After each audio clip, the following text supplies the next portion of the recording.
Les signatures d'Ousmane Dembélé et Bradley Barcola seraient imminentes du côté du PSG. On voit tout ça dans cette vidéo. Salut à tous les gars, c'est Azial. On se retrouve pour une nouvelle vidéo. On va encore aborder une fois le mercato du Paris Saint-Germain avec d'un côté le cas Ousmane Dembélé, de l'autre le cas Bradley Barcola. Cas assez intéressant, j'en ai pas parlé sur la chaîne. C'est pour ça qu'aujourd'hui je trouvais ça bien de réunir un petit peu les deux sujets qui en soi n'ont pas trop de similitudes, mis à part que les deux joueurs sont amenés à répondre au même profil entre guillemets, c'est-à-dire que les deux sont de base scoutés par le PSG pour jouer sur ce côté droit, le côté droit de l'attaque du PSG, qui à l'heure actuelle est un secteur où il nous manque du monde, il nous manque surtout un profil de jeu un petit peu plus percutant, et ce profil-là répond bien plus aux qualités d'Ousmane Dembélé et Bradley Barcola que ce qu'on a à l'heure actuelle avec Lee Kangin et Marco Asensio. Donc je trouvais ça intéressant d'en parler. Vous allez voir que le côté imminent, bien évidemment, c'est plus pour Ousmane Dembélé que Bradley Barcola. Bradley Barcola, ça reste encore au stade de rumeur, mais intéressant d'en parler. J'en ai pas donné mon avis, je vais le faire dans cette vidéo. Qu'est-ce que je pense un peu de Bradley Barcola? Qu'est-ce qu'il pourrait apporter à ce PSG? Est-ce que je pense que ça va se faire? Je vais répondre à toutes ces questions-là. On va aussi retracer l'actu très récente qu'il y a eu autour d'Ousmane Dembélé. On va pas parler de la petite guéguerre, l'histoire de la clause et tout, entre le PSG et le Barça. J'en parlerai dans une autre vidéo parce que pour moi, c'est un sujet qui mérite sa propre vidéo parce que j'ai des choses à dire. Si je le fais dans cette vidéo, la vidéo durerait 20 minutes, 25 minutes.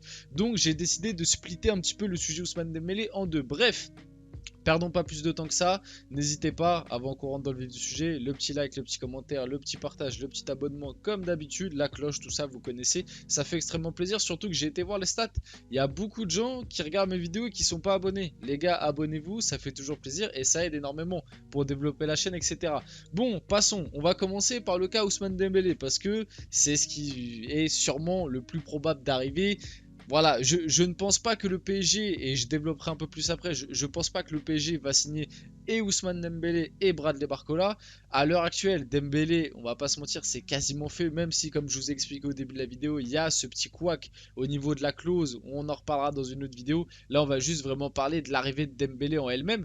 Du coup, ça c'est ce qui était sorti hier, si je me trompe pas, hier dans la journée. Le PSG continue de faire le forcing pour signer Ousmane Dembélé parce que au début, je vous remets un petit peu dans le contexte, au début, l'info était sortie juste après le match amical du PSG, là, la défaite face à Osaka. L'info était sortie et tout le monde s'accordait à dire que c'était fait, le joueur avait dit oui, le club allait payer la clause, etc. Au final, le jour d'après, tu avais eu des rumeurs qui disaient que du côté d'Ousmane Dembélé, on préférait rester du côté du Barça et que aller au PSG, ça chauffait pas trop, et que du côté du Barça, on était chaud pour le garder. Donc la rumeur s'était un petit peu entre guillemets éteinte, et là hop, ça s'est direct relancé du coup avec cette info. Continue de faire le forcing après les petites déclats de Xavi juste après le match, juste après le Classico où en plus Ousmane Dembélé a été buteur. Je trouvais ça important d'en parler parce que vous allez voir que ça a eu peut-être un petit impact parce que Xavi sur un potentiel départ d'Ousmane Dembélé, on verra bien avec le mercato, on ne sait jamais, je le vois heureux et s'il y a quelque chose il nous le dira. Pour l'instant il est là et il est heureux.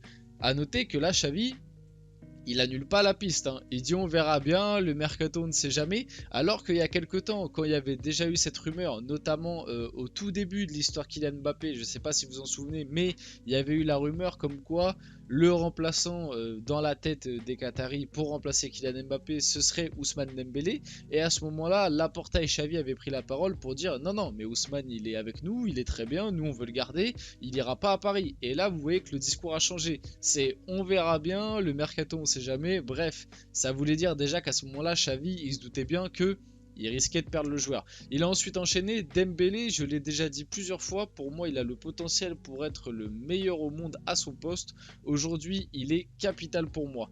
Et là où il y a un petit couac, c'est que, alors déjà du côté de Xavi, ça je pense que c'est vrai, Xavi aime énormément le joueur, Xavi a énormément fait progresser le joueur aussi. Je pense que la relation entre les deux est très bonne. Après l'avis de Xavi n'est pas forcément l'avis du club, et de ce qu'on sait un petit peu au sein du club, au sein de la direction barcelonaise, déjà les soucis financiers, hein, on en revient toujours au même sujet, vous connaissez, et du côté de la direction barcelonaise, on n'est pas forcément unanime pour garder Ousmane Dembélé à tout prix. Surtout si le PSG, comme on en revient aussi à cette histoire de clause, si jamais le Barça arrive à négocier avec Ousmane pour que la clause ne soit pas activée et négocier un prix un peu plus élevé où le Barça pourrait récupérer un peu plus d'argent, bien évidemment que du côté du Barça, Dembélé n'est pas du tout intransférable. Pour Xavi, ça l'est un peu plus. Mais là où ça a joué un petit peu peut-être dans le choix d'Ousmane Dembélé, si on va y venir, du coup le FC Barcelone, pareil, on en revient un peu avec l'histoire de Kylian Mbappé. Le FC Barcelone a tenté d'inclure Ousmane Dembélé avec Gavi dans un deal en échange de Kylian Mbappé, explique l'entourage de Dembouz. Le Français n'a pas compris cette tentative alors que Xavi ne cesse de dire que Dembélé est indispensable. Comme je vous l'ai dit, peut-être que ça a joué un rôle dans sa décision parce qu'il y a 2 jours, d'après les rumeurs qui étaient ressorties, il y a 2-3 jours, Dembélé il était pas très chaud pour aller du côté du PSG.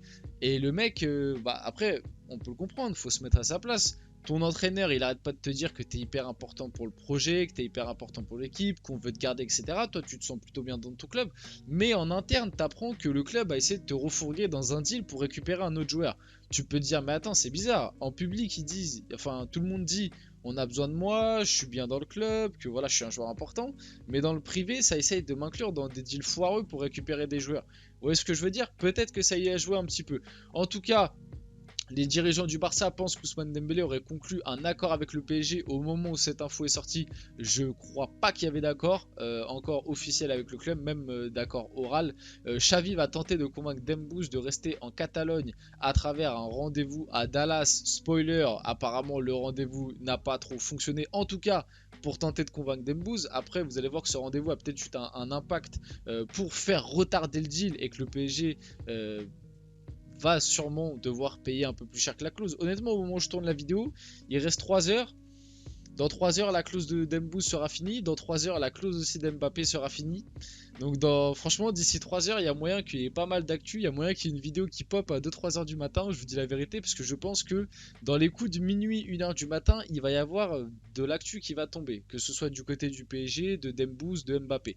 Bref, l'arrivée d'Ousmane Dembélé au PSG est imminente. Il ne manque que l'accord définitif du joueur. Ce ne sera pas la dernière signature importante, explique une source du PSG. Pour rappel, d'après, pareil, hein, c'est des rumeurs, mais d'après voilà, les autres recrues importantes que le PSG aimerait signer, bien évidemment, ça garde encore espoir sur Harry Kane. En recrue secondaire, il y a Randal Kolo Muani et ça garde encore espoir sur un Bernardo Silva. Mais la piste Randal Kolo Muani a été relancée. Je pense qu'on en parlera aussi prochainement, ça mérite une vidéo parce qu'il y a eu aussi de l'actu là-dessus. Alors franchement en ce moment, niveau mercato du PSG, j'aimerais bien, hein, des fois je me dis putain, j'aimerais bien un petit peu parler d'autres sujets, parler un petit peu du mercato de l'OM, même parler un peu d'Arsenal, du Barça, du Real, mais niveau du PSG, entre l'affaire Mbappé, le mercato et tout, même au-delà du mercato, juste le PSG a tellement de sujets tout le temps que c'est assez compliqué de trouver le temps de parler un petit peu d'autres choses parce que malgré tout ça reste des infos intéressantes dont j'ai envie de parler. Et aussi des fois j'ai envie de prendre un peu du repos les gars, des fois j'aime bien me prendre une petite journée où je sors pas de vidéo, donc c'est assez compliqué de parler de tout. Franchement ce mercato, période assez faste, on va pas se mentir. Du coup Ousmane Dembélé sera parisien sauf changement de dernière minute. Le PSG compte lever sa clause de 50 millions avant qu'elle n'expire demain soir. Bon, à l'heure actuelle, ça paraît assez compromis, mais je vous l'ai déjà dit, on en reparlera dans une prochaine vidéo.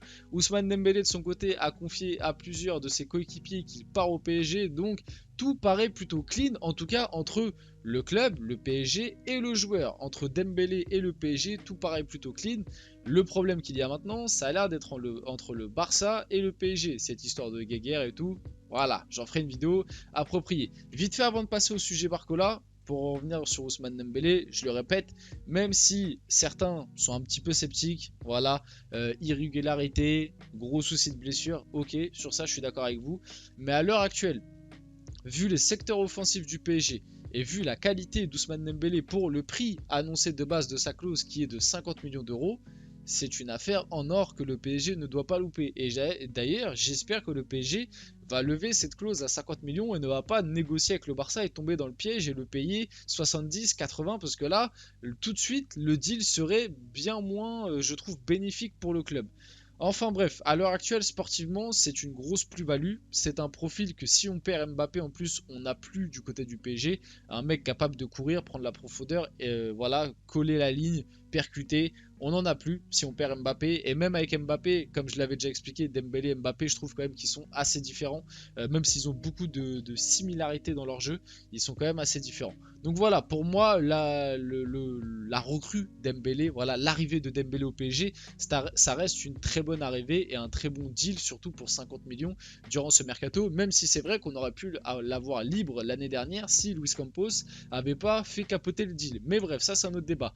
Bradley Barcola, du coup passons un petit peu à Bradley Barcola et la priorité de Luis Enrique. Donc Luis Enrique qui aime apparemment énormément le profil de Bradley Barcola. Le coach espagnol a déjà discuté avec le joueur pour le convaincre de signer du côté du PSG. Le PSG a proposé un contrat de 5 ans à Bradley Barcola. Le joueur souhaite venir à Paris, apparemment. Ça je mets des gros guillemets parce que pour rappel, Bradley Barcola, c'est un petit peu pareil que le cas Ousmane Dembélé, c'est-à-dire qu'il y a eu des hauts, des bas. Un jour, on nous annonce que du côté de Barcola, on veut venir du côté du PSG. L'autre jour, on voit Barcola qui met une story avec un maillot de l'OL. Le jour d'après, on voit une story où Barcola il dit ici c'est Paris. Enfin bref, c'est les montagnes russes. Je sais que du côté des supporters lyonnais, ça espère grandement le garder et je comprends parce que voilà, jeune, formé au club, qui n'a fait que 6 mois, des vrais 6 mois où il a joué, où il a eu énormément de temps de jeu sous le maillot de l'OL.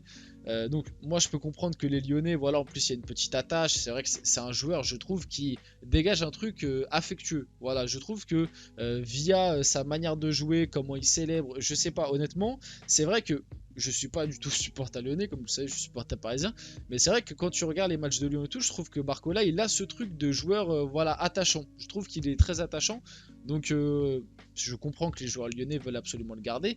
À l'heure actuelle, le fait que le joueur souhaite absolument venir au PSG, pour moi, ça reste un petit peu, voilà, l'info est pas fiable à 100%. Le PSG prévoit d'insister pour signer Bradley Barcola. Le Paris, pardon, va négocier avec l'OL qui veut conserver son jeune talent. À l'heure actuelle, l'OL en veut 50 millions, ce qui est un prix dérisoire, moi je trouve. Le PSG a fait une première offre de 30 millions qui a été rejetée par Lyon. Et du coup, les dernières infos qui sont sorties, l'OL a rejeté du coup l'offre de 30 millions du PSG. Le club parisien se concentre désormais sur Ousmane Dembélé parce que comme je vous l'expliquais un petit peu en début de vidéo, je vois pas l'intérêt de signer Ousmane et en plus de ça prendre Bradley Barcola. C'est-à-dire que tu te retrouverais avec 4 joueurs pour jouer sur le côté droit. Allez, à la limite t'enlèves Lee Kang-in, 3 joueurs parce que Lee Kang-in peut aussi jouer au milieu, il peut jouer à gauche, donc bon, à la limite t'enlèves Lee Kang-in, tu te retrouves avec 3 joueurs pour le côté droit, Asensio, Barcola et Ousmane Dembélé. Ça fait beaucoup trop, en plus ça ferait beaucoup trop d'argent investi. Moi le cas Barcola, je vais parler vite fait un petit peu du profil du joueur, etc. Sur le papier c'est très intéressant, sur le papier j'aurais énormément le signé du côté du PSG, comme je l'ai dit. Déjà, je trouve que ce joueur, il a un côté très attachant. Voilà, il a fait 6 mois avec Lyon absolument extraordinaire pour ce on en attendait. Voilà, il est un petit peu sorti de nulle part et tout. Il a d'énormes qualités de vitesse, de percussion. Malgré tout, je trouve aussi qu'à son âge, à son jeune âge, il a déjà ce côté pas tueur forcément, mais ce côté efficace, c'est-à-dire que dans la zone, la surface, que ce soit à la passe ou au tir, pardon, à la frappe, tu sais, il a déjà ce côté un petit peu tueur, ce côté efficace où il va savoir te faire la bonne passe et il va savoir marquer le but quand il le faut. Même si c'est pas non plus, voilà, c'est pas à Londres, mais vous avez compris un petit peu ce que je veux dire. Par rapport à un Cherki par exemple, je trouve que Barcola est bien plus étoffé là-dessus. Voilà, il a d'énormes qualités. C'est un profil qui au PSG, comme je dis à l'heure actuelle, on n'a pas. Donc s'il serait venu, ça aurait été incroyable. Il a un bon potentiel. Voilà, il est encore jeune. Il a moyen d'exploser sur l'avenir et tout. En plus, comme on le sait, franchement, avoir des ailiers droits de qualité, même si lui, il peut jouer à droite, il peut jouer en pointe un petit peu dans une attaque à deux et il peut jouer à gauche. Mais sous Laurent Blanc, il a énormément joué à droite ou alors dans une attaque à deux côté droit avec Lacazette. Donc franchement, il coche pas mal de cases et c'est vrai que le profil est très intéressant pour le PSG. Mais maintenant, à l'heure actuelle, tu peux avoir un Ousmane Dembélé pour 50 millions. Si on lève la clause, j'espère qu'on va le faire. Euh, Franchement, payer le même prix pour un Bradley Barcola, moi je vous le dis, c'est un petit peu une douille. À l'heure actuelle, malgré tout, il a eu très peu de temps de jeu dans le monde professionnel et que ce soit pour lui ou pour le PSG, je suis pas sûr que ce soit vraiment très bénéfique de lâcher 50 millions pour au final, on le sait, il viendra pas en tant que titulaire, ce sera seulement un joueur de rotation. Est-ce que pour son développement c'est vraiment bien? Est-ce que pour le club lâcher 50 millions sur un joueur à ce moment-là du mercato, sachant qu'il nous faut encore un neuf, il nous faudra encore un milieu de terrain, tu peux avoir Dembélé pour le mettre pour le même prix, je pense pas que ce soit bénéfique pour tous les partis. Et du côté de Lyon, je trouve que c'est intéressant de le garder encore une saison pour le faire évoluer. Donc voilà, moi Barcola j'aime énormément le joueur, mais je suis pas pour sa venue au PSG si on fait Ousmane Dembélé. Par contre, si on fait pas Ousmane Dembélé, là ça peut négocier. Mais 50 millions, je trouve ça quand même un peu trop cher. Moi, 30-35, je trouve que c'est déjà un très bon prix pour un Bradley Barcola. Bref, je pense que vous avez compris un petit peu mon avis là-dessus. J'espère que la vidéo vous a plu. Si c'est le cas, n'hésitez pas. Le petit like, le petit commentaire, le petit partage. C'était Asial et on se retrouve très rapidement pour une prochaine vidéo.